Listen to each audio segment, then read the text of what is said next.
Tropicaltupids.com, by Brian McNoldy and Jason Samenow. September 9 at 11:25 AM. Florence is, again, a hurricane and is predicted to rapidly intensify to an extremely dangerous Category 4 storm by Tuesday as it starts to close in on the southeast and mid-Atlantic coast.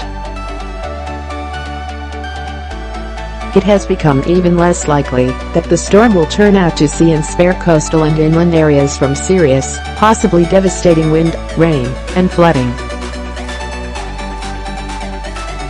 There is a real concern that the storm will slow or stall over the mid-Atlantic on Friday through next weekend and produce disastrous amounts of rain, although it is too soon to pinpoint where. There is an increasing risk of two life-threatening impacts from Florence: storm surge at the coast and freshwater flooding from a prolonged heavy rainfall event inland, the National Hurricane Center wrote in its 11 AM update Sunday. Storm surge is the rise in ocean water above normally dry land at the coast, which can inundate homes, roads and businesses.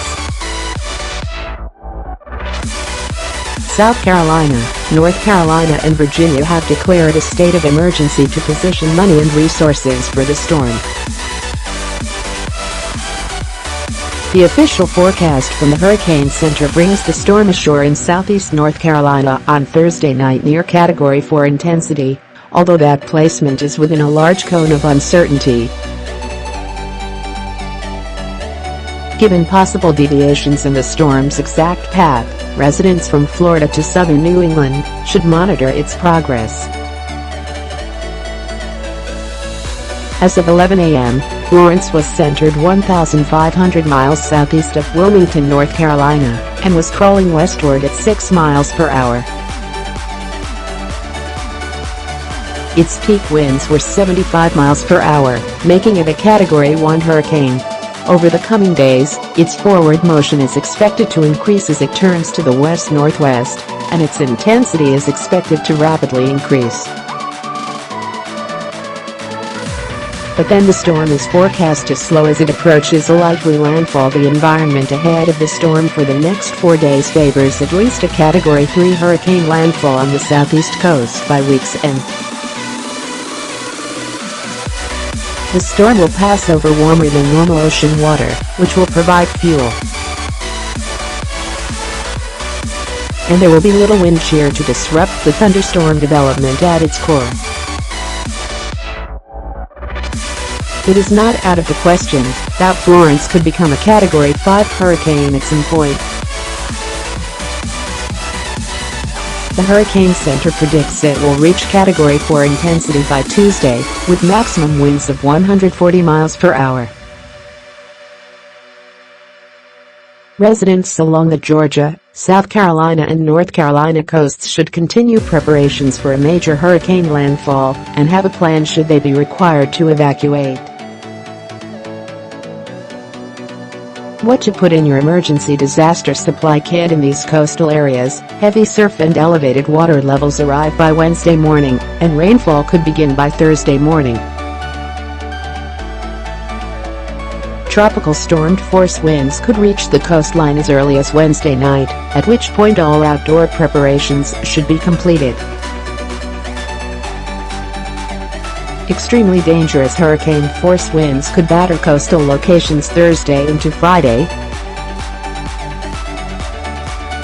Hurricane to tropical storm-force winds could extend inland depending on the storm's exact track.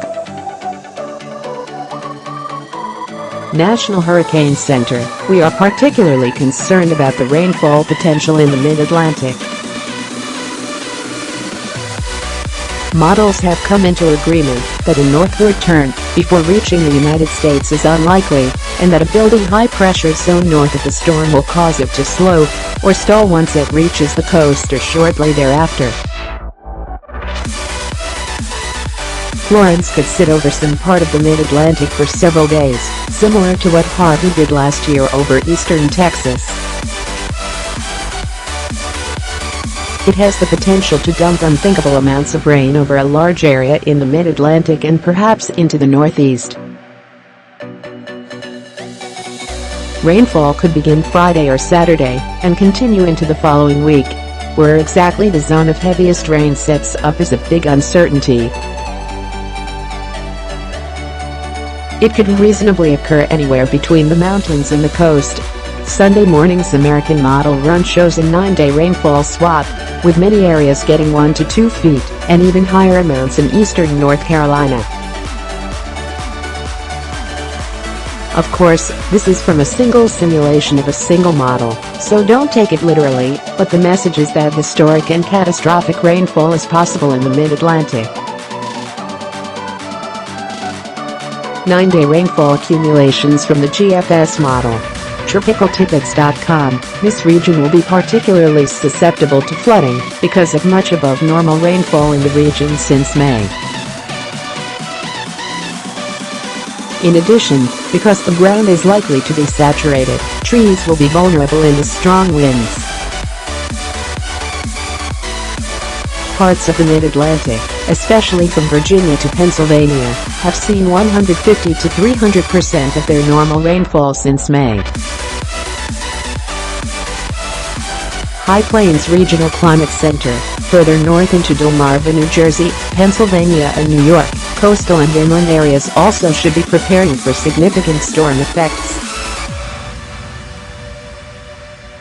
Where the storm makes landfall has implications on where the strongest winds and biggest rise in water at the coast occurs, but strong winds and extreme rainfall could occur at great distances from the landfall location.